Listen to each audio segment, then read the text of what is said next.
পহেলা বৈশাখ, নতুন বছর, নতুন আনন্দ।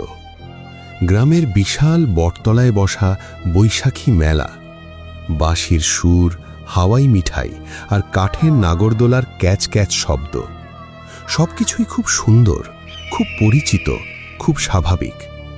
কিন্তু সন্ধ্যা নামার পর আকাশ কালো করে যখন কালবৈশাখী ঝড় ওঠে, মেলার সব মানুষ যখন প্রাণ ভয়ে ছুটে পালায়, তখন যদি সেই ঘুটঘুটে অন্ধকার আর বৃষ্টির মাঝে আপনি দেখেন মেলার ওই বিশাল নাগরদোলাটা বাতাসের উল্টো দিকে একা একাই ঘুরছে, আর ওপরের বগি থেকে কেউ আপনার নাম ধরে ডাকছে, তখন আপনি কোথায় পালাবেন? ওয়েলকাম ব্যাক প্রিয় শ্রোতারা, আমি শাহাদাত হোসেন, আর আপনি শুনছেন ভূত FM 9.8, যেখানে গল্প নয়, ভয় নিজেই কথা বলে। নতুন বছরের শুভেচ্ছা সবাইকে, শুভ নববর্ষ। পহেলা বৈশাখ মানেই আমাদের কাছে এক নস্টালজিক আনন্দ।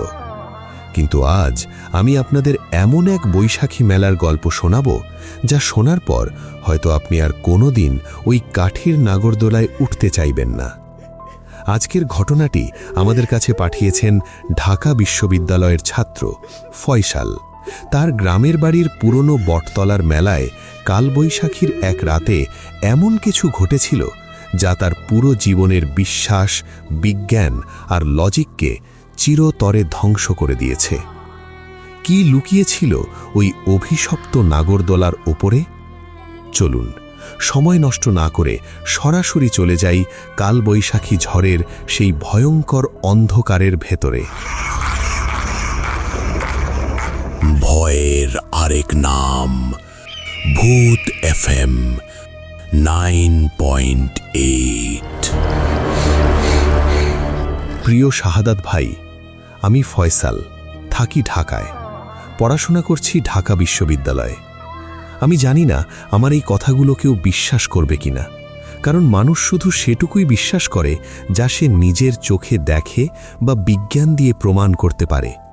কিন্তু আমাদের এই চেনা পৃথিবীর পাশেই আরেকটা অন্ধকার জগৎ আছে, একটা অন্ধকার, পচা আর অভিশপ্ত জগৎ। আর মাঝে মাঝে কিছু মানুষ নিজেদের কপাল দোষে ওই জগতের দরজা খুলে ফেলে। আমি যা বলতে যাচ্ছি তা কোনো বানানো গল্প না। এই ঘটনাটা ঘটার পর আজও কালবৈশাখী ঝড় উঠলেই আমি ঘরের সব জানালা বন্ধ করে খাটের এক কোণায় কুঁকড়ে বসে থাকি। একটু বিদ্যুৎ চমকালেই আমার মনে হয় অন্ধকারের ভেতর থেকে কেউ হয়তো আমাকে ডাকছে। আমার এই ঘটনাটা শোনার পর হয়তো অনেকেই আজ রাতে ঘুমাতে পারবেন না। ঘটনাটা আজ থেকে ঠিক 3 বছর আগের, 1429 বঙ্গাব্দের পহেলা বৈশাখ। আমাদের গ্রামের বাড়ি মানিকগঞ্জের এক প্রত্যন্ত এলাকায়। গ্রামটা বেশ ছিমছাম, কিন্তু গ্রামের ঠিক মাঝখানে একটা বিশাল বড় মাঠ আছে। মাঠের এক কোণায় প্রায় 150 বছরের পুরনো একটা বিশাল বটগাছ। গাছটার ডালপালা এতই ছড়ানো যে দিনের বেলাতেও ওই জায়গাটায় একটা গুমোট অন্ধকার আর স্যাঁতস্যাঁতে পরিবেশ থাকে। যুগ যুগ ধরে ওই বটতলার মাঠেই আমাদের গ্রামের বৈশাখী মেলা বসে। আমি ছোটবেলা থেকেই এই মেলা দেখে বড় হয়েছি। ঢাকা থেকে প্রতি বছরই আমরা পরিবারের সবাই মিলে গ্রামে যাই পহেলা বৈশাখ পালন করতে। কিন্তু এই মেলার সাথে জড়িয়ে আছে আমার জীবনের সবচেয়ে ভয়ঙ্কর একটা স্মৃতি। আজ থেকে প্রায় 10 বছর আগে, আমি তখন বেশ ছোট, সেবারও আমরা মেলায় গিয়েছিলাম। আমার সাথে ছিল আমার বড় ভাই রাকিব। রাকিব ভাই আমার চেয়ে 5 বছরের বড়। সেবার মেলায় হঠাৎ করে এক প্রলয়ঙ্করী কালবৈশাখী ঝড় শুরু হয়। মেলায় হুড়োহুড়ি আর স্ট্যাম্পিড হয়ে যায়, কারেন্ট চলে যায়। সেই ঘুটঘুটে অন্ধকার আর বৃষ্টির মধ্যে রাকিব ভাই আমার হাত ছেড়ে হারিয়ে যায়। ঝড় থামার পর আমরা সারা গ্রাম, পুরো মাঠ তন্ন তন্ন করে খুঁজেছি। পুলিশ, ফায়ার সার্ভিস সবাই এসেছে, কিন্তু রাকিব ভাইয়ের কোনো খোঁজ পাওয়া যায়নি। কেউ কেউ বলেছিল সে হয়তো পাশের বড় পুকুরটায় পড়ে ডুবে গেছে, কিন্তু পুকুর সেচেও কোনো লাশ পাওয়া যায়নি। সে যেন ওই কালবৈশাখী ঝড়ের রাতে বাতাসে মিলিয়ে গেছিল। রাকিব ভাইয়ের হারিয়ে যাওয়ার ওই জায়গাটা ছিল মেলার একদম পেছনের দিকে থাকা সেই বিশাল কাঠের নাগরদোলার ঠিক নিচে। এই ঘটনার পর আমার মা প্রায় পাগল হয়ে যান, আমার বাবা স্ট্রোকে মারা যান। আমি একা কোনো মতে নিজেকে সামলে ঢাকায় পড়াশোনা চালিয়ে যাচ্ছিলাম। 10 বছর পার হয়ে গেছে, আমি কোনোদিন আর ওই মেলায় যাইনি। কিন্তু 3 বছর আগে আমার এক কাজিনের বিয়ের কারণে আমাকে বাধ্য হয়ে এপ্রিল মাসের মাঝামাঝি সময়ে গ্রামে যেতে হয়। আর দুর্ভাগ্যবশত সময়টা ছিল পহেলা বৈশাখ। সেদিন বিকেলবেলা আমার কাজিনরা আমাকে জোর করে মেলায় নিয়ে গেল। আমি যেতে চাইনি, কিন্তু ওদের পীড়াপিড়িতে বাধ্য হয়েই গেলাম। মাঠে পৌঁছানোর পর আমার বুকের ভেতরটা কেমন যেন একটু ভারী হয়ে এলো। 10 বছর পর আমি আবার সেই জায়গায় দাঁড়িয়ে আছি। মেলা একদম জমজমাট, মাটির পুতুল, হাওয়াই মিঠাই, বাঁশির প্যাপ ও শব্দ আর হাজারো মানুষের কোলাহল। কিন্তু আমার চোখ খুঁজছিল সেই জিনিসটাকে। মাঠের একদম শেষ মাথায় পুরনো বটগাছটার ডালপালার ঠিক নিচেই দাঁড়িয়ে আছে সেই বিশাল কাঠের নাগরদোলা। এটা আধুনিক কোনো লোহার রাইড নয়, বাঁশ, কাঠ আর মোটা দড়ি দিয়ে বানানো বিশাল এক পুরনো নাগরদোলা, অন্তত 50-60 ফুট উঁচু। মানুষজন টিকিট কেটে বগিগুলোতে উঠছে, আর দুজন লোক নিচে দাঁড়িয়ে নিজেদের গায়ের জোরে সেটা ঘোরাচ্ছে। Catch catch catch. কাছের সেই পুরনো ঘর্ষণের শব্দটা আমার কানের ভেতর 10 বছর আগের স্মৃতিগুলোকে হাতুড়ির মতো পেটাতে লাগলো। আমার বারবার মনে হতে লাগলো ওই নাগরদোলার নিচেই আমার ভাই শেষবারের মতো আমার হাতটা ধরেছিল।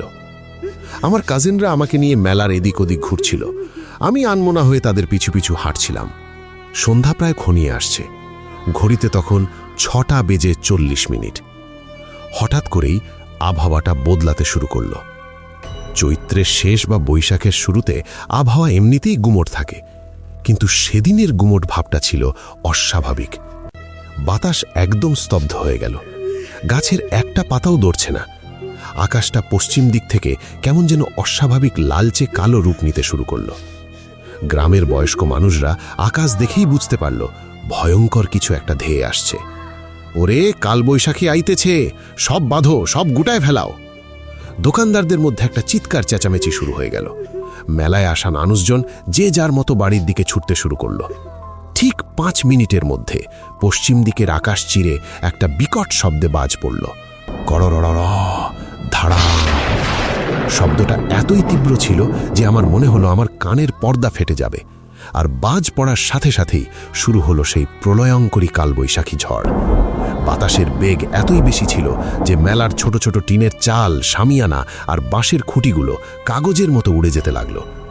ধুলোয় চারপাশ এমনভাবে ঢেকে গেল যে 1 হাত দূরের মানুষও দেখা যাচ্ছিল না। এর মধ্যেই ধপ করে পুরো মেলার কারেন্ট চলে গেল। চারপাশ একদম ঘুটঘুটে অন্ধকার, শুধু মাঝে মাঝে বিদ্যুৎ চমকানোর সাদা আলোয় মেলার বিভীষিকাময় রূপটা 1 সেকেন্ডের জন্য দেখা যাচ্ছিল। আমি আর আমার কাজিনরা একে অপরের হাত ধরে দৌড়াতে শুরু করলাম, কিন্তু বাতাসের তোড়ে আর মানুষের হুড়োহুড়িতে আমরা ছিটকে আলাদা হয়ে গেলাম। ফয়সল, ফয়সল! আমার কাজিনের গলার আওয়াজ বাতাসের শোঁ শোঁ শব্দে কোথায় যেন মিলিয়ে গেল। আমি একা, ঘুটঘুটে অন্ধকারে ধুলো আর বালিতে আমার চোখ বন্ধ হয়ে আসছিল। শুরু হলো মুষলধারে বৃষ্টি।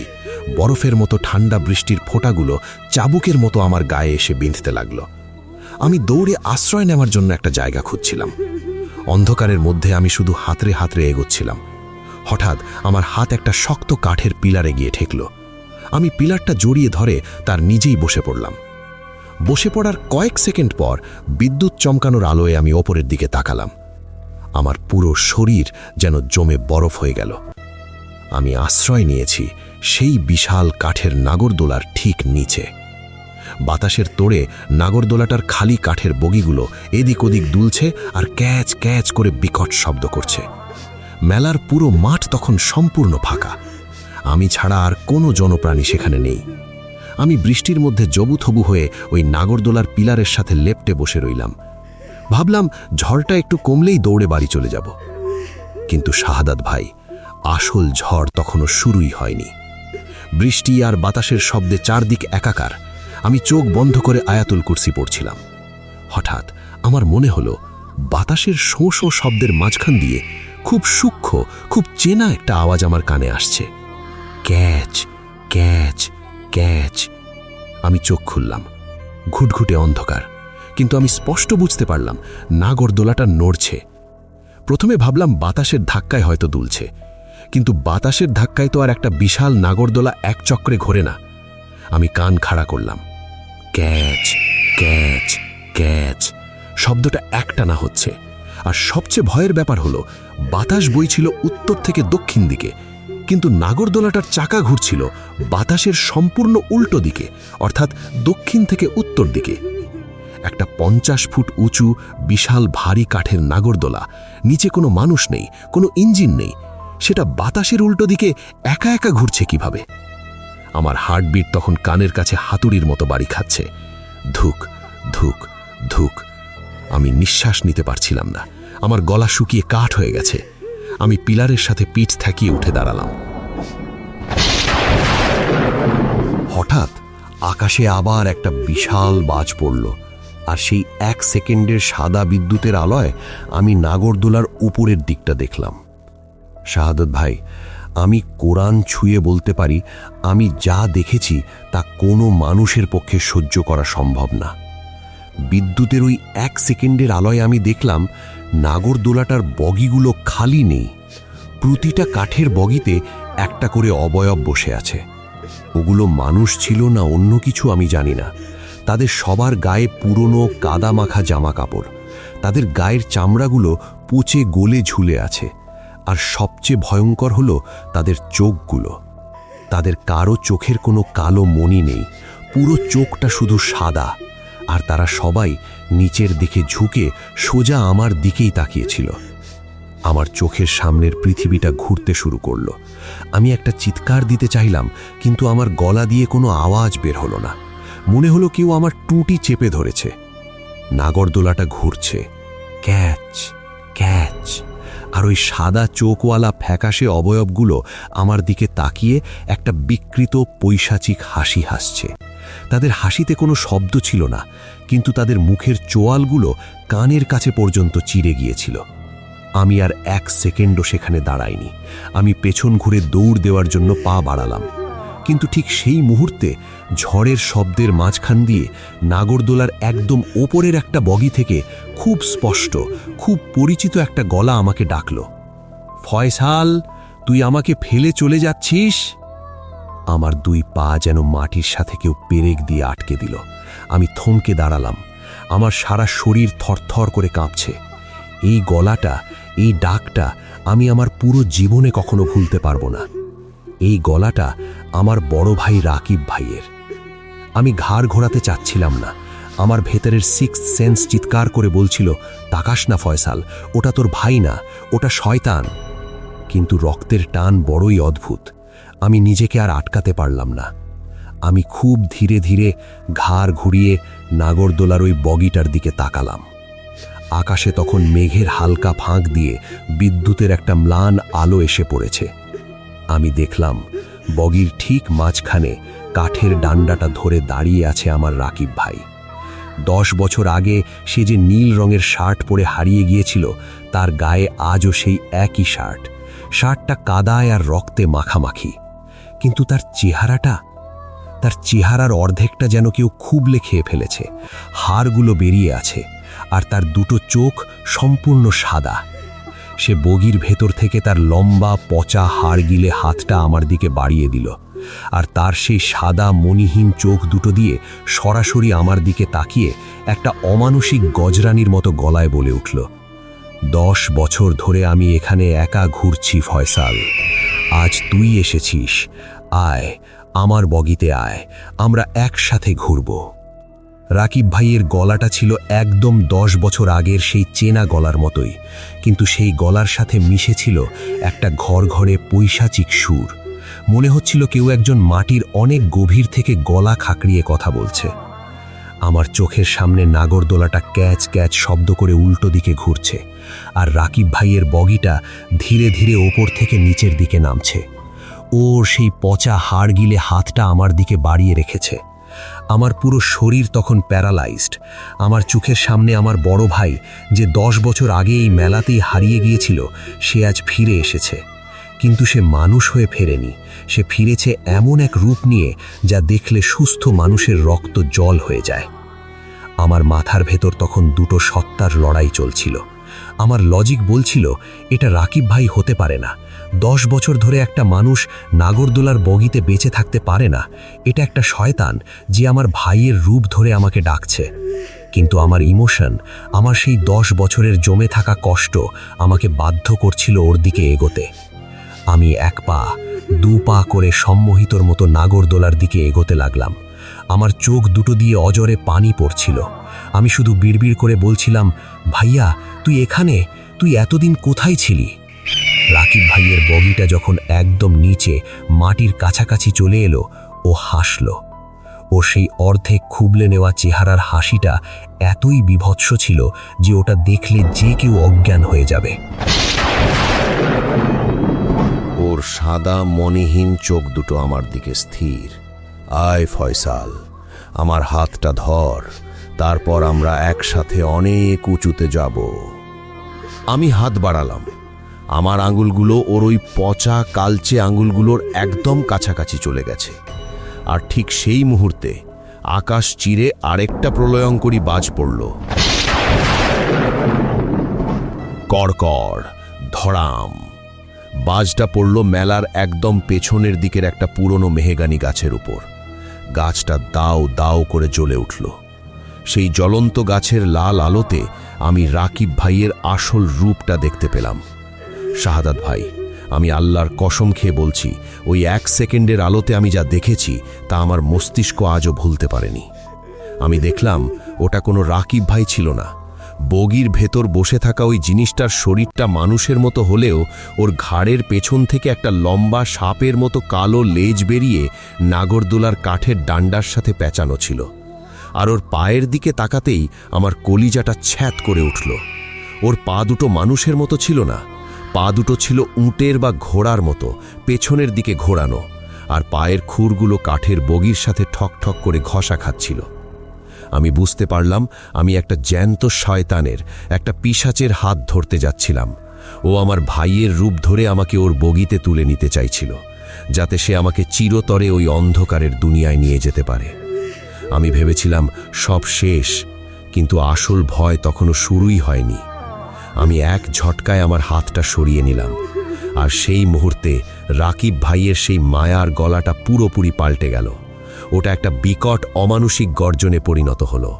তুই পালাবি কোথায়? তুই আজ আমার। ও বগির ভেতর থেকে লাফ দিয়ে আমার উপর ঝাঁপিয়ে পড়ার চেষ্টা করল।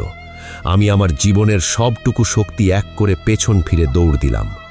কাল বৈশাখী ঝড়ের শো শো বাতাস আর মুষলধারে বৃষ্টির মধ্যে আমি অন্ধের মতো দৌড়াচ্ছিলাম। চারদিক ঘুটঘুটে অন্ধকার। আমি শুধু বাঁচার তাগিদে কাদা মাটির উপর দিয়ে হুমড়ি খেয়ে পড়ছিলাম আর উঠছিলাম।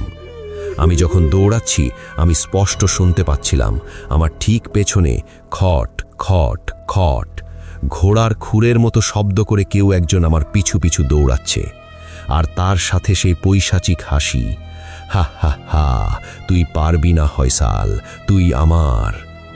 আমি দৌড়াতে দৌড়াতে মেলার মাঠ পার হয়ে গ্রামের সেই পুরনো বটতলার কাছাকাছি চলে এলাম। হঠাৎ আমার পা কাদায় পিছলে গেল।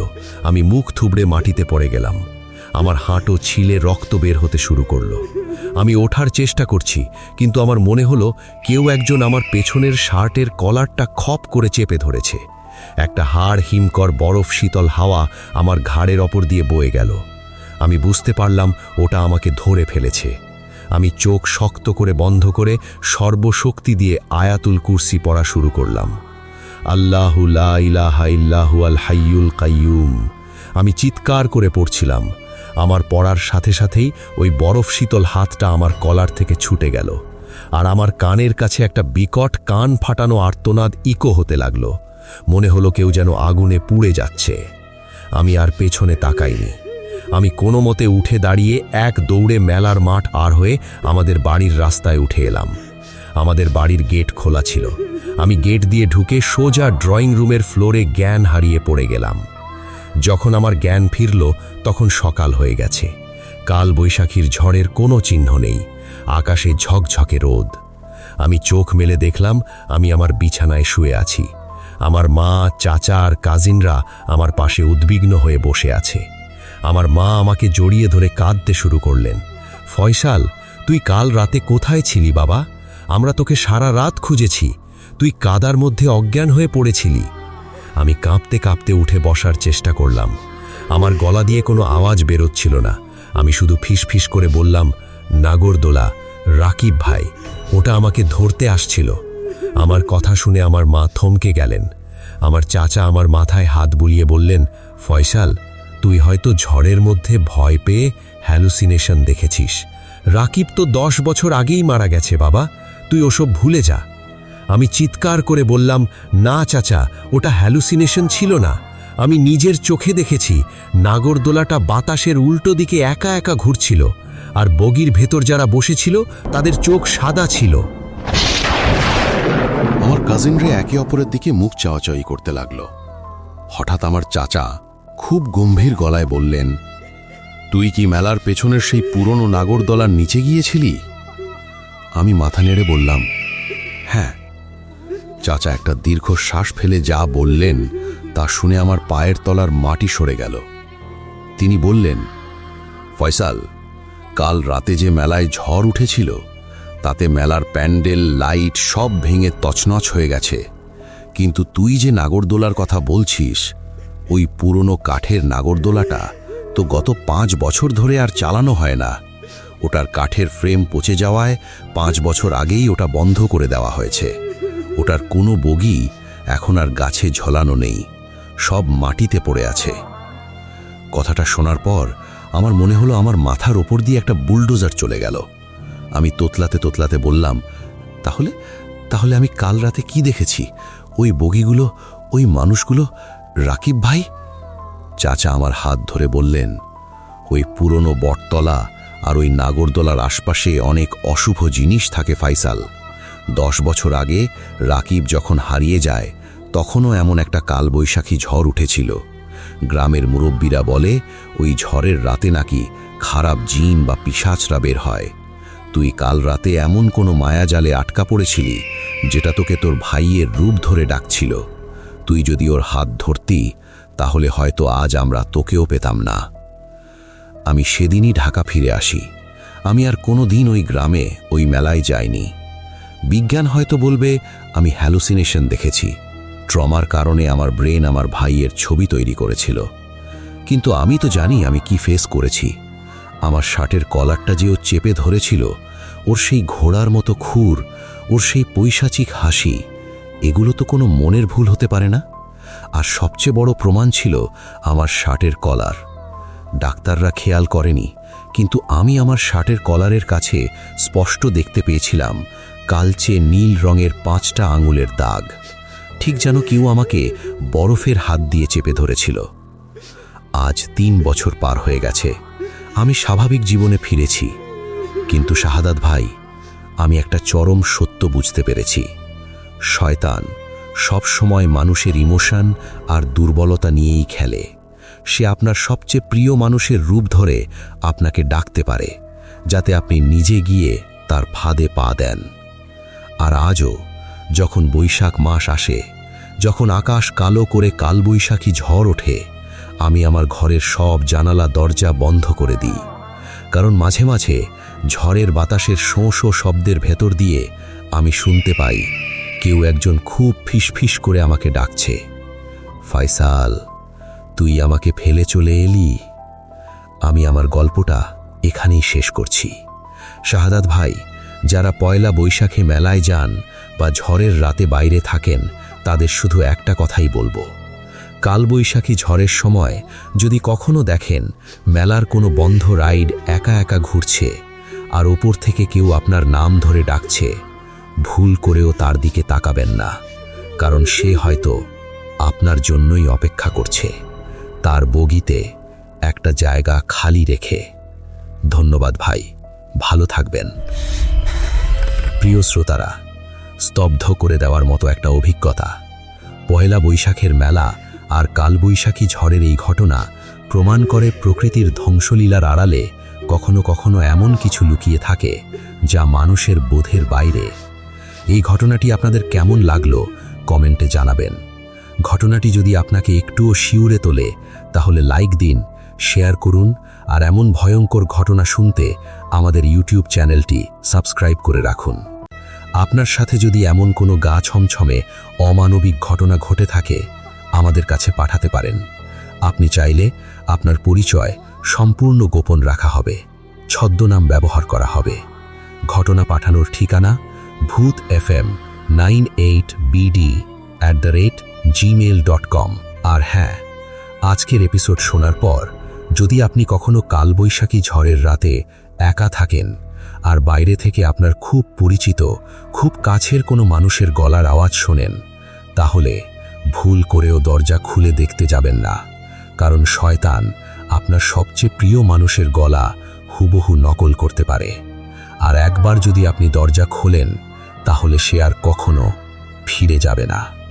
আপনি শুনছিলেন ভূত FM 9.8, ভয়, রহস্য আর অজানার ঠিকানা। শুভ নববর্ষ এবং শুভরাত্রি।